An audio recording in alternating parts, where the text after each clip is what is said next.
सिर्फ 23 साल का था वो हंसता मुस्कुराता सिख नौजवान, जिसकी मूछें भी अभी हल्की हल्की ही निकली थी और वो गलवान की लड़ाई में शहीद होकर वीर गति पा गया। लेकिन जाने से पहले उसने वो वीरता दिखाई जिसने न सिर्फ उसकी रेजिमेंट का, न सिर्फ भारत की फौज का, न सिर्फ सिख समुदाय का, बल्कि भारत भूमि का नाम बहुत ऊंचा कर दिया। वो था गुरतेज सिंह, जिसने गलवान की लड़ाई में एक नहीं, दो नहीं, बल्कि पूरे 1 दर्जन चीनियों को मौत के घाट उतारा। वो भी तब जब 4-4 चीनी सैनिकों ने उसे पकड़ा हुआ था। वाह रे गुरतेज, तुमने साबित कर दिया कि ऐसा क्यों कहा जाता है कि एक अकेला सिख 1.25 लाख के बराबर है। आज जब मैं शहीद गुरतेज सिंह की बहादुरी और शहादत की बात याद कर रहा हूं तो मेरी आंखों में गर्व के आंसू हैं। शहीद का वीडियो है दोस्तों, पूरा देखना और अपनी आंखों में बसा लेना। दोस्तों, ये कहानी उन चंद कहानियों में से एक है जो सीमा पर तैनात हमारी फौजों से हम तक पहुंची है।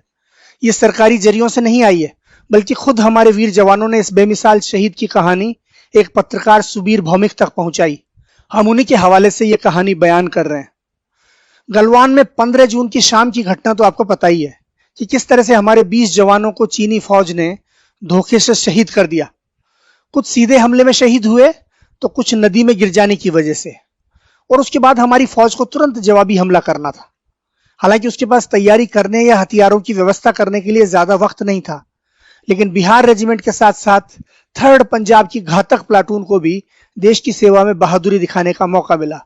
इस प्लाटून का नाम ही घातक प्लाटून है और उसने दिखा दिया कि उसका यह नाम क्यों है। यह प्लाटून बिहार रेजिमेंट की मदद के लिए पहुंची और उसने चीनियों पर वो कहर बर्पा किया कि गलवान की लड़ाई को चीनी फौज सपने में भी नहीं भूल पाएगी। और इस लड़ाई में जो जवान असाधारण वीरता दिखाकर शहीद हुए उनमें से एक था गुरतेज सिंह।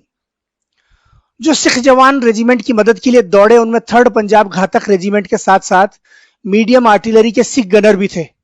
इन लोगों के पास सिर्फ अपनी किरपानें, लाठियां, सरिये और तेज चाकू थे, कोई बड़ा हथियार नहीं। लेकिन वे वीरता के जोश में इतने मदहोश थे कि उन्हें छोटे या बड़े हथियार की कोई परवाह नहीं थी।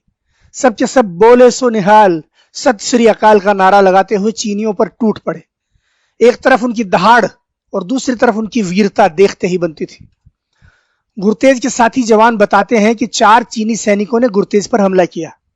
उन्होंने उसे चारों तरफ से घेर लिया और उसे मारने बढ़े ही थे कि इस वीर ने बोले सो निहाल का गगन भेदी नारा लगाया और उनमें से 2 को बुरी तरह झटक कर उनकी पकड़ से बाहर निकल गया। और इसके बाद उसने जो किया वो गुरु के आशीर्वाद वाला कोई खालसा ही कर सकता है। गुरतेज ने चारों पर हमला किया और 2-2 को घसीटकर पहाड़ी के मुहाने पर ले आया और नीचे ढकेल दिया। चारों के चारों मारे गए। इस दौरान खुद गुरतेज का भी संतुलन बिगड़ गया और वो भी नीचे की तरफ फिसलने लगा, लेकिन किसी तरह एक बड़ी चट्टान का सहारा लेकर उसने खुद को नीचे गिरने से बचा लिया। 4 चीनियों को नरक के हवाले करने के बाद भी गुरतेज की दिलेरी देखिए कि वो कुछ और चीनियों पर भूखे शेर की तरह टूट पड़ा। अपनी किरपान से एक चीनी का गला रेतने के बाद गुरतेज ने उसका बड़ा हथियार छीन लिया और 7 दूसरे चीनियों को मार गिराया।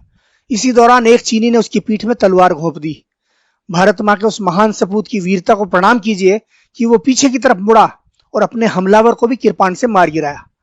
जब गलवान की खूनी लड़ाई खत्म हुई तो गुरतेज वीर गति को प्राप्त हो चुका था, लेकिन उसके हाथों मारे गए 12 चीनियों की लाशें गुरु गोविंद सिंह की इन अमर पंक्तियों की याद दिला रही थी कि 1.25 लाख से एक लड़ाऊं तब गोविंद सिंह नाम कहाऊं। वाह रे गुरतेज, तुमने अपनी अगली पिछली पीढ़ियों का नाम स्वर्णाक्षरों में लिख दिया। भारत मां के वीर सपूत, तुम वीरता के किस्सों में, किंवदंतियों में, हमारी किताबों में, इतिहास में, फौज की दास्तानों में और दुश्मन की यादों में जिंदा रहोगे। पंजाब के मानसा जिले के बीरेवाला डोगरा गांव का रहने वाला था गुरतेज सिंह। गुरतेज सिंह ने जिस स्कूल में पढ़ाई की थी अब वो स्कूल गुरतेज के नाम से ही जाना जाएगा। पंजाब सरकार ने उसका नाम बदलकर गुरतेज के नाम पर कर दिया है।